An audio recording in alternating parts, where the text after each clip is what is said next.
ایک آدمی کو بتایا گیا کہ دریا کے کنارے جو کنکریاں ہیں اور سنگریزے ہیں ان میں کہیں نہ کہیں پارس ہے، اور یہ پارس جس شے کو لگتا ہے اسے سونا بنا دیتا ہے۔ تو وہ اللہ کا نام لے کر وہاں بیٹھ گیا۔ دریا کے کنارے سنگریزے وہ دیکھتا رہا، لوہے کی انگوٹھی ہاتھ میں، اور ایک ایک کنکری اسے لگاتا رہا۔ جس کنکری سے کچھ نہ ہوتا اس کو دور پھینک دیتا تھا، کیونکہ وہ تو پتھر تھا۔ وہ یہ کرتا گیا، ایک ایک کرتے وہ اتنا مکینیکل ہو گیا کہ ایک پتھر اٹھایا لگایا پھر پھینکا، پھر پتھر اٹھایا لگایا پھینکا۔ اسی عمل میں وہ پتھر بھی پھینک بیٹھا جس سے لگ کر وہ انگوٹھی سونا ہو گئی تھی۔ اب وہ غلطی سے پارس کو بھی دریا میں پھینک چکا تھا۔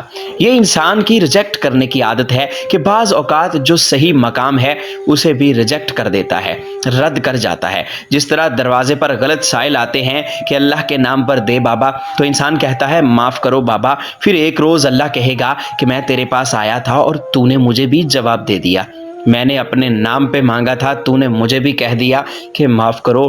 تو وہ کہے گا کہ مجھے کیا پتا تھا، کیونکہ میری تو عادت ہی ہو گئی تھی کہ سب کو خالی ہاتھ لوٹا دوں۔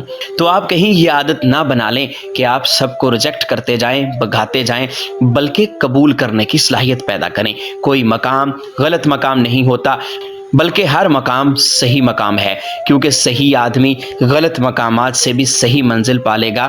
شرط یہ ہے کہ آدمی صحیح ہو۔